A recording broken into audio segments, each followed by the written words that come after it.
2024-এর গণ অভ্যুত্থানের পরবর্তী সময়ে বাংলাদেশের সাবেক যে সরকার অর্থাৎ আওয়ামী লীগ সরকারের পতন হওয়ার পরবর্তী সময়ে আওয়ামী লীগের বিভিন্ন নেতৃবৃন্দ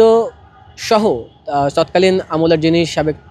আওয়ামী লীগের সভানেত্রী ছিলেন শেখ হাসিনা এবং আওয়ামী লীগ বাংলাদেশের সাবেক প্রধানমন্ত্রী তার পতন হওয়ার পরবর্তী সময়ে কিন্তু ইতিমধ্যে ট্রাইব্যুনাল যে সকল মামলাগুলো দায়ের হয়েছে সেই দায়েরকৃত মামলাগুলোর মধ্যে আজ ট্রাইব্যুনালে রয়েছে আবু সাইদ হত্যা মামলার যে বিষয়টি সেটি এবং এর পাশাপাশি চাংখারপোলে হত্যা মামলার 4 আসামিকে কিন্তু আজ ট্রাইব্যুনালে ওঠানো হয়েছে। এবং আমরা দেখেছি সকালে যে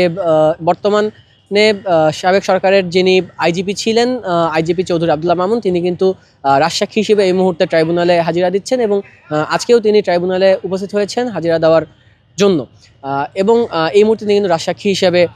ট্রাইব্যুনালে প্রতিদিন আসছেন। এর পাশাপাশি আজকে আরেকটি বিষয় উল্লেখ্য যে তৎকালীন সময়ে ছাত্র আন্দোলনের যিনি ছাত্র নেতা ছিলেন যিনি বর্তমান অন্তর্বর্তীকালীন সরকারের ক্রিয়া বিষয়ক উপদেষ্টা অর্থাৎ আসিফ মাহমুদ সজীব ভুঁইয়া তিনি কিন্তু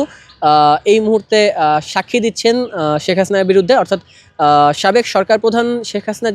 বিরুদ্ধে যে সকল মামলাগুলো হয়েছিলেন সেই মামলায় কিন্তু একজন সাক্ষী হিসেবে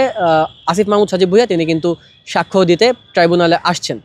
আজ তার সাক্ষ্য গ্রহণের ডেট রয়েছে এমনটা আমরা জেনেছি এবং ট্রাইব্যুনাল থেকে আপনাদেরকে জানাতে চেষ্টা করছিলাম যে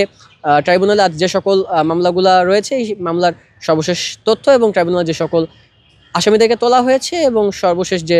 বিষয়গুলো সামনে আসছে। আজ যে আসিফ মাহমুদ সজীব ভুঁইয়া কিন্তু দুপুরের পরে আসবেন বলে আমরা জেনেছি এবং